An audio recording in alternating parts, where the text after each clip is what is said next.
Hello everyone, and welcome to my General Hospital YouTube channel. I hope everyone is having a wonderful day. Before we begin, please hit the subscribe button and give this video a thumbs up. Today on General Hospital, Marshall snaps at Stella. Sunny consoles Carly, Gregory apologizes to Alexis, and Laura's scheme backfires. Outside Kelly's, Sunny tells Carly that he is probably the last person she wants to see and offers his condolences to everyone. Carly cries into his arms. Carly invites him in, and Sunny asks if there is anything she needs to tell him. Carly claims Drew and Lucas are caring for Wiley, leaving Michael and Joss sad. She hasn't told Donna or Avery, and she's not sure how to tell them Bobby is gone. Sunny adds she doesn't have to tell them alone, recalling how they both had to tell Avery about Mike when Donna was too little to understand. He claims the girls will be fine, but how is she? Carly cries. She came here to be closer to her mother, and she misses her so much. Sunny describes Bobby as a force of nature who wasn't always his biggest fan. Carly claims Bobby liked him. She simply did not want to see her daughter hurt. Sunny believes Bobby simply wanted her to have a happy life, which she couldn't with him. Carly claims her mother accepted her decision and loved Sunny.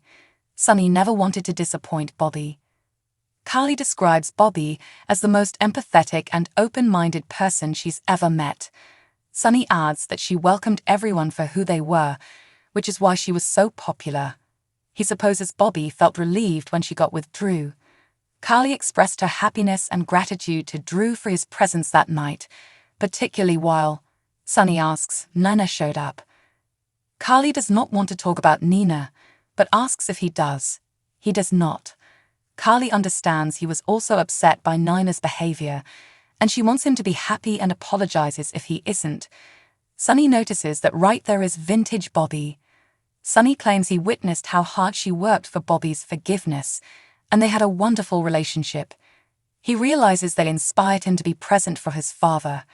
Carly is relieved he made peace with Mike, and she hopes Mike is embracing her mother right now. He regrets not thanking Bobby when he had the opportunity, but he will do so tonight in his prayers. Sunny offers to drive her home, but she prefers to stay a bit longer. She notices the cuts on his hand, and he admits he lost his anger. She wonders if it was helpful. He confesses that it didn't. She praises him for being there for her tonight and for getting home safely. Sunny tells her Kelly looks great and Bobby would be proud of her. Ava arrives at the PCPD on Dante's insistence. Dante claims the individual who broke into Windermere has confessed.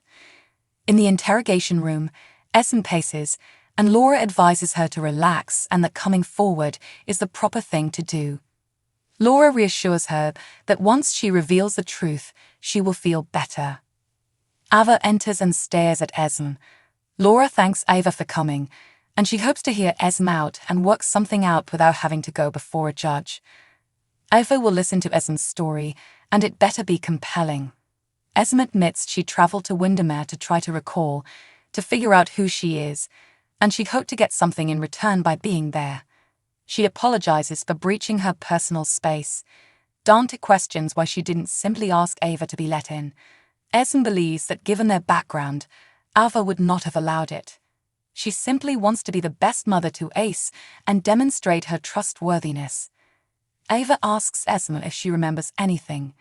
Esme claims she doesn't know who she is and is as lost as ever. Esme begs Ava not to take her from her kid, while Laura wants Ava to drop the accusations so they may work things out. Ava asks Dante how much time someone will spend breaking and entering. Dante believes Esme will serve a short sentence because she came out and did not steal anything. Ava gathers for no more than a year. She decides to press charges, which surprises Esme and Laura. Ava claims Esme is still the girl who has never paid for any of her offenses, so this smack on the wrist is a start. Ava storms away, leaving Esme afraid. Laura follows Ava out to the station, saying it was evident she went out of her way to ensure Esme had a reduced sentence, so why did she do it? Ava claims she is not callous, but Esme deserves to pay for a crime she did once. Laura claims Esme has a baby. Ava claims that the infant has a family to care for it. She cautions Laura that she has a big heart, and Esme will not alter her habits like a leopard changing spots. Meanwhile, Dante arrests Esme and drags her out, where she sobs, "You said they'd let me go." Laura apologizes as Dante hauls her away. Gregory stops by Alexis' office, hoping he isn't bothering her. They reflect on their kiss, and Alexis expresses gratitude that he is present. She printed images of their plane leap, and she believes they should become certified and learn to jump independently. Gregory had to pass because one was enough for him, and he has more on his list. Gregory also believes they should discuss about the kiss. Gregory needs to apologize to her and should not have kissed her. Alexis knows that it was an adrenaline high, and they don't need to make more of it. She reciprocated the kiss, but he mistook it for a pity kiss. He wonders if she would have kissed him back if she had not realized he was running out of time.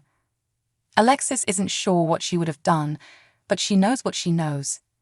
She tells him he doesn't have to apologize. Leaping out of that plane was the most thrilling experience of her life, and the kiss wasn't awful either. Gregory considers her a terrific friend, and he hopes they can remain friends because so much in his life is changing, and he wants her to be a constant. She tells him that nothing will change.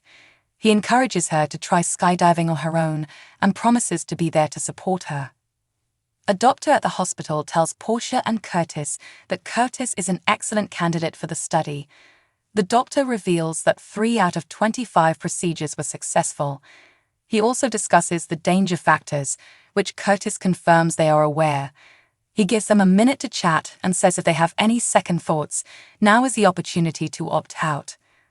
Curtis asks Portia how she is feeling. Portia explains that she has been looking at this as a doctor and believes in the procedure, but she is worried as his wife. He claims he will not have the treatment if she does not want him to. When the doctor returns, Curtis is about to tell him that they will not proceed with the treatment, but Portia argues that they are both prepared to do so. Stella worries in the waiting room about what would happen if the surgery fails, and she does not want to watch Curtis slip back into sadness. Marshall snaps at her that if she can't give it her best, she shouldn't be here, and storms off. TJ pursues Marshall, who feels awful for losing his anger and wants to apologize to Stella. He confesses Stella expressed what he was thinking, and he is also frightened that anything will go wrong. He'd prefer Curtis be in a wheelchair than not at all. TJ adds that this procedure will be performed by the top surgeons, although it does have some dangers. Furthermore, if this provides Curtis the opportunity to walk again, they should support his decision. Marshall claims he'll be able to breathe easier after surgery, and TJ says they all will. They embrace, and Marshall believes he should go apologize. TJ inquires as to whether his relationship with Stella is going well. Marshall recalls that intimate embrace at Christmas and assures TJ they are all right, just nervous. Meanwhile, Stella wishes she had been more supportive. As she babbles, she notices something upsetting Trina. Trina tells her about the Paris study abroad option, and she is unsure if she should proceed with Curtis' surgery.